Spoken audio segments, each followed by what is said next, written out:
Greetings. By virtue of your presence watching this video today, I want you to know that we consider you to be an extended member of our family at Unity in Linwood. We believe that you are an individualized expression of that one creative impetus which stands behind all life, and as such we celebrate the uniqueness which you are, and we celebrate our unity with you. We are glad you're with us. Good morning, Unity in Linwood. Good morning, Unity in Linwood, and good morning, Unity in Linwood.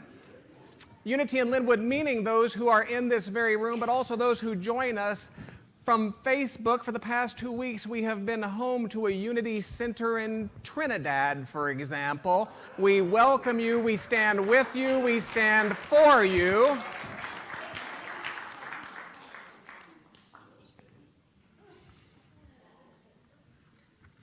In honor of its 20th anniversary, today we launch our version of Season for Nonviolence. 64 Ways in 64 Days spans the memorial dates of Dr. Martin Luther King Jr. and Mohandas Gandhi. Now, this program sets forth 64 tangible ways in which each of us can contribute to sustainable coexistence with each other and with all of life. The program will end with a spiritual Seder created by Rabbi Ted Falcon, supported by our prayer chaplains. Rabbi Ted will introduce our program this morning with a lesson entitled, "What Does Peace Look Like?" Isn't that a great title? Now, if you would like a program booklet, I am an exceptional athlete, Danielle.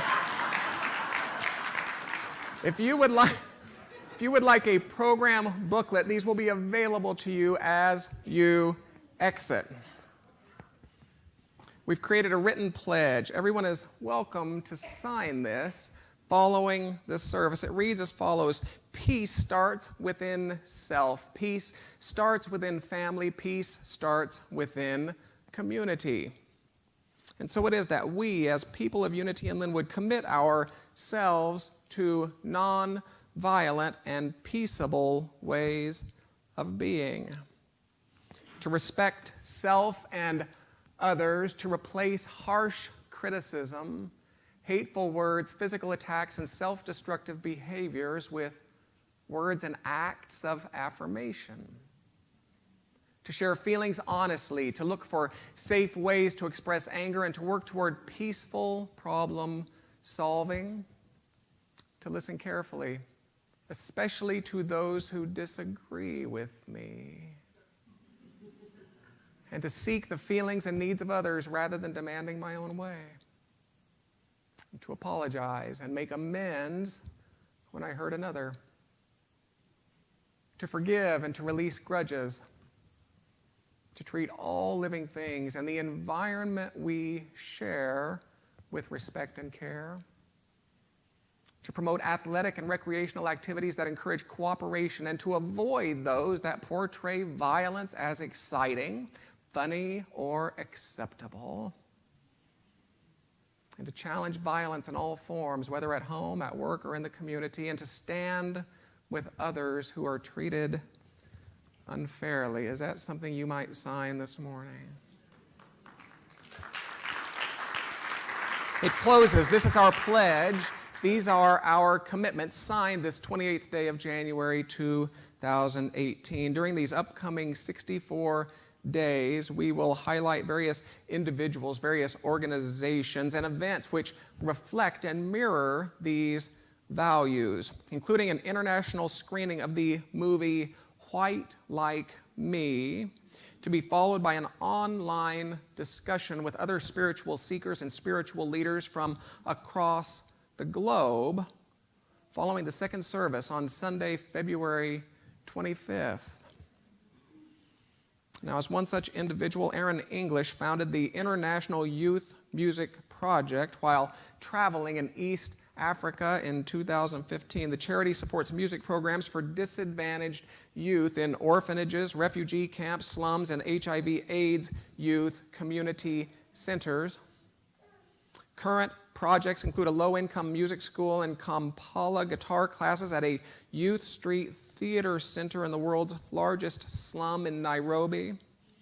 Trumpet, piano, and recorder lessons at orphanages in Entebbe and Samuto, and a free recording and video studio in Kampala, including opportunities to work via the internet with their peers at schools in both Washington State and New Hampshire.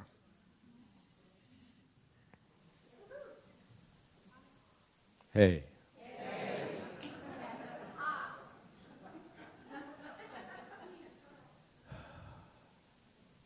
I told the group earlier today when the answer to the what does peace look like? I'll tell you. Other than it being absolutely impossible to follow Aaron, I learned a very long time ago that one is a lot better off following somebody really good. So I am delighted to have that privilege this morning. I was thinking about the 64-day invitation and just thinking 64 is the number of squares on a checkerboard. And what a great number. It's like we're all somewhere on that checkerboard. There's a Hasidic story from one of the masters in the 18th century movement in Judaism who came into the study hall to find his students playing checkers. And the students got really very nervous having their teacher catch them at such non-study behavior. And they quickly tried to hide the thing, and the teacher said, no. Checkers is a very holy game. He says it teaches you that you only can do one move at a time. And it teaches you that every move is forward. And then it teaches you that when you reach a certain place of consciousness, then you can move any way you want. I love that. And 64 is the numbers. You know the I Ching, the Chinese divination tool? There are 64 hexagrams. You know, ways in which energy configures. So that's often used to kind of inform us of what energies we're moving into at any particular moment. You know, you throw coins or yarrow sticks. 64. And we started this service with, God bless Matthew. That's his full name.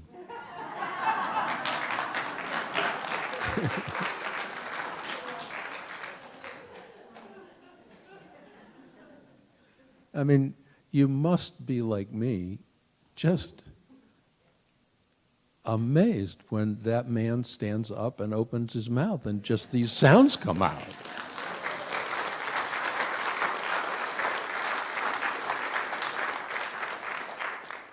And the sound that came out this morning was 1, and the fact is 64. What's 64? That's 6 and 4 is 1. And here we are on the 28th day of January, and what's 28? But 1. I mean, this is no mistake. I mean, the people at this place orchestrated. I mean, just to think of the level at which this is coordinated is mind-boggling. And they had each of us here, and what's our number? Yeah. I often rejoice in having count count off, you know, and most of the times they count off 1, 2, 3, 4. Count off by ones. Really, because each and every one of us is 1. And every time I remember that, I think whenever I see somebody, I can always say, there goes another one. Because the real pain in our world and the real pain within all of us is when we forget.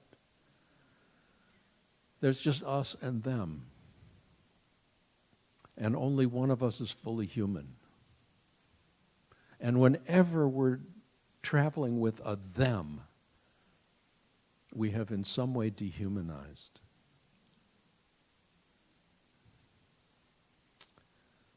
Every spiritual tradition, every religious tradition in the world promotes peace. Certainly in Judaism, above everything else. Peace, peace, peace, peace, peace. And yet we live in a world where it sure doesn't appear very peaceful.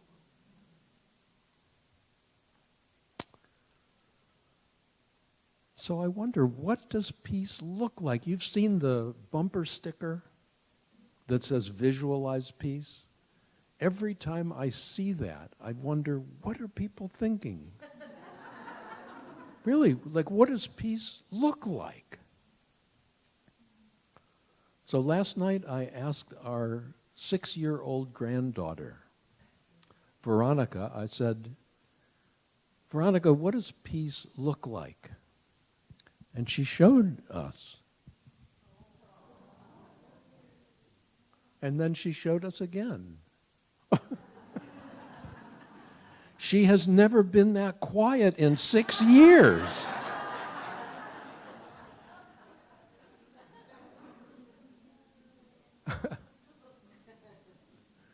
Okay, that's enough because people will get distracted.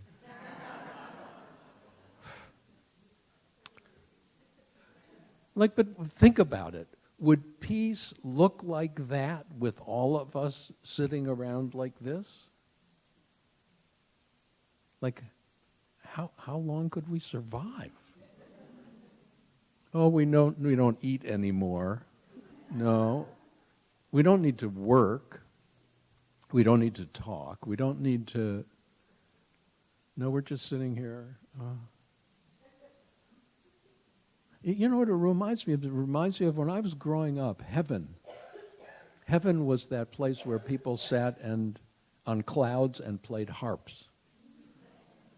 And I remember thinking, why do people think they'd like to do that?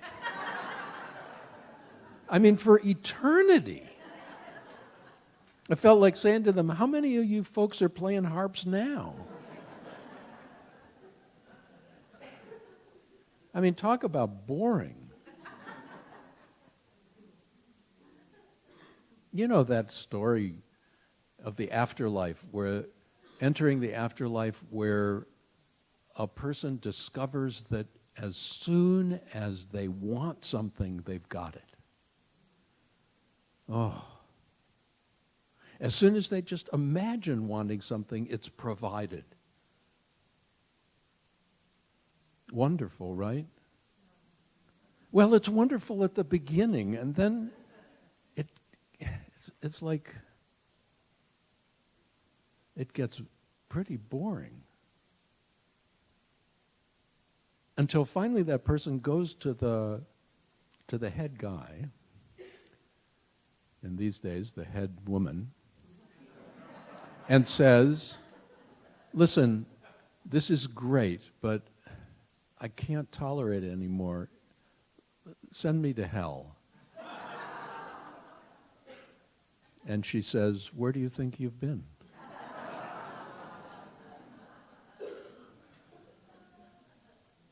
The truth of the matter is, we have images of peace where there's no conflict and everything just goes fine, and we human beings are not built for that. If you look at your own life, what are those moments that really bring you joy? If not, those times when we have met conflict and grown through it. And how many of us in our relationships discover that It is in confronting the conflict that we meet each other on deeper and deeper levels, and in fact, avoiding conflict winds up being disastrous. Avoiding conflict is akin to hostility. Peace. What peace looks like? I think peace looks like this. I think the problem with trying to figure out what peace looks like is that most of the time we actually know peace. I mean, you'd never know it from the 24-hour news cycle. But the 24-hour news cycle is built on instilling fear. And yes, there are plenty of things that are happening in this world that support the awakening of deeper fear. We've stopped for years watching television news. Because television news starts off with telling you there's going to be this terrible story coming up. And every pause, they tell you, stay tuned for the terrible story. The terrible story is usually never so terrible as the promotion of the terrible story. But it's like getting what's happening.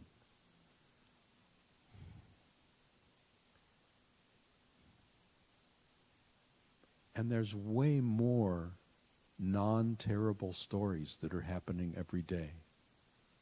There's way more peaceful stories that are happening every day. But there are so many you can't possibly report them. I mean, you wouldn't want to turn on the news and hear, everything was great. By tide.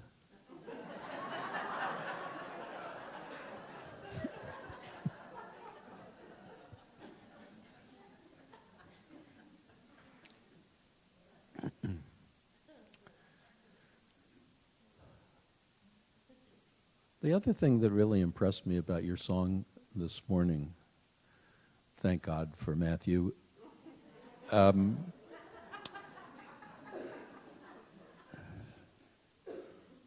is your ability to say echad. I applaud those who are able to do that, who weren't raised with the ch sound. We Jewish folks grew up going ch, as in yech.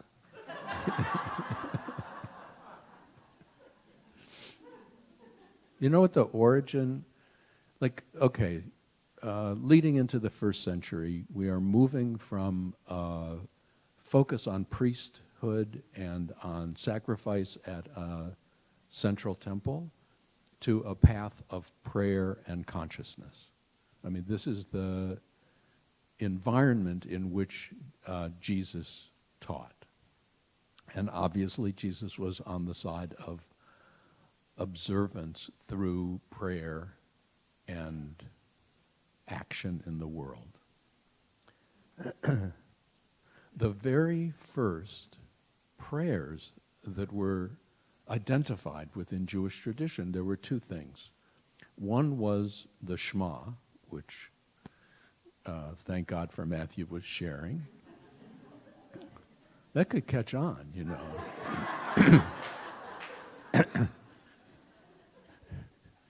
You're so gracious to tolerate me doing that. I just, oh God. The Shema is the fourth verse of the 6th chapter of the book of Deuteronomy. I'm sure you know. And it's like the central affirmation of Jewish tradition. Shema Yisrael, listen. I love that. Look, forget everything else and just listen. And Yisrael, which actually means God prevails. Yisrael. El is one of the names of God. Listen, God prevails. Adonai Eloheinu, the absolute transcendent one, the totally inclusive one, awakens within each one of us as our God. That inclusivity is one. And the other piece of the original prayers were the 10 principles. The 10 principles, they get called 10 commandments, but in the Torah they were never called commandments. The 10 principles. The image I have in my mind, because I love science fiction. Like when I want to relax, I want to go to some other planet.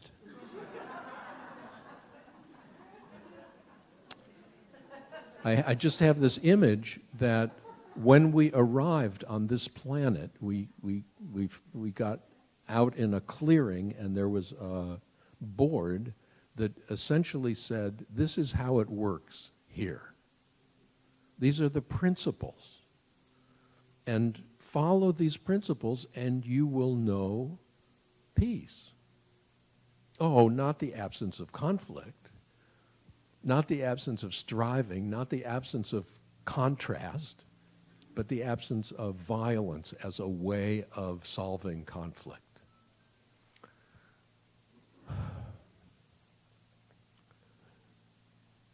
Sometimes we take those 10 principles and we start at the top. And I think that's the wrong order. I think if we want to find peace in our own lives and find peace in our world, we got to start at the bottom and go up. So much of the time we want to start with it's all one and engage in something that's called spiritual bypass, where we use spiritual principles to in fact avoid the actual situation in which we're living. And that wreaks havoc. It really wreaks havoc. We say wonderful words to each other, but they're empty. They're denial, repression, suppression. These things do not work. No, what's the first one if you go up from the bottom? If you go up from the particular to the universal, in the midst of the particular. So that means the first thing is, am I coveting? Really? Am I sitting here thinking that somebody else has what I want? Or am I sitting here thinking that someone else has what I need? And then comes bearing false witness. What's bearing false witness? That's forgetting that the presence that awakens within me is the same presence that awakens within each and every other. Each and every one of us is a vehicle for that presence, for that life, for that holiness, for that sacredness, that spark. And then you go up to the next. And the next is, I love this with a unity crowd.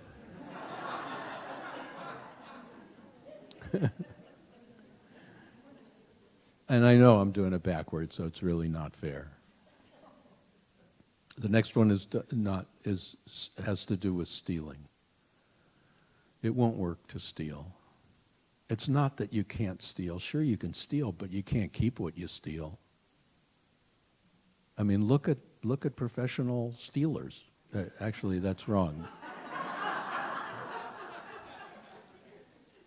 How many criminals get to really capitalize and enjoy that which they've stolen?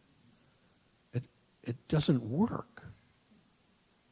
And the next one up is the one we don't know what to say to children. Adultery. Adultery doesn't work. But adultery, God bless you, adultery is more than having to do just with primary relationships. Adultery is betrayal. Betrayal of trust. If we want to live and know peace, we can't betray. God bless you.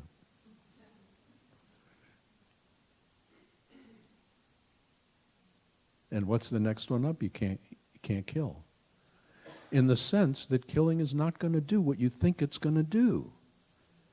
We have this idea, if we could only get the bad guys together and get rid of them, everything would be okay. And guess what? It never works. It never works. I remember being on panels over the years trying to get capital punishment revoked in all states. And you could prove statistically that capital punishment increases capital crimes. And the states that have done away with capital punishment have less murders. And our ego mind goes, how is that? But it's true. It doesn't work. We can't get to peace by killing people. Honor your father and your mother. Oh, not honor them because they're always right. Honor them because they had to carry all the stuff from their DNA. And I don't know how it is with you, but most of us look at our parents and go, they really did better than their parents. And if we really want to honor them, then we got to do better than they. And that's honoring. You know, it's just like, do I want my children to do better than I did? Yeah. That's honoring. And the father, mother of the universe, the nurturer, the confirming presence. And then a Shabbat. A Shabbat is time to practice the solution rather than practice the problem. Our consciousness automatically practices our problems. We don't even have to try. We just have to be quiet a little bit, and there it goes. A Shabbat is taking time, whenever that is, to practice the solutions.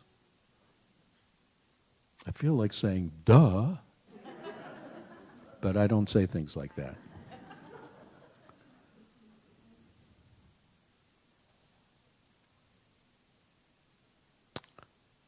Father, mother, Shabbat. You can't use God's name in vain. What's God's name? God's name is I am as I am. We use God's name more than we use any other name, and what are we doing with it? We want peace? Watch what we do with God's name. Don't have more than one God. Stephen Prothero wrote a book called God is Not One. And he talked about how different God appears in all the major religions. Like God wrote in Hebrew, then God wrote a book in Arabic, God wrote a book in English. Oh, God wrote a book in Sanskrit. Multilingual deity.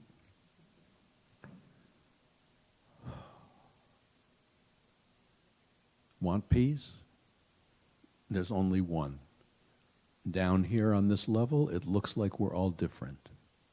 Down here on this level, it looks like we're all different. Well, it's good. We could tell each other apart.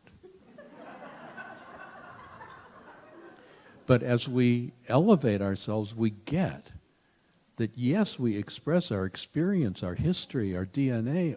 Yes, that's distinct and that's unique and that's different, but we're the same one. And then you get to the top, the first principle. The first principle is there's only one, there's only one.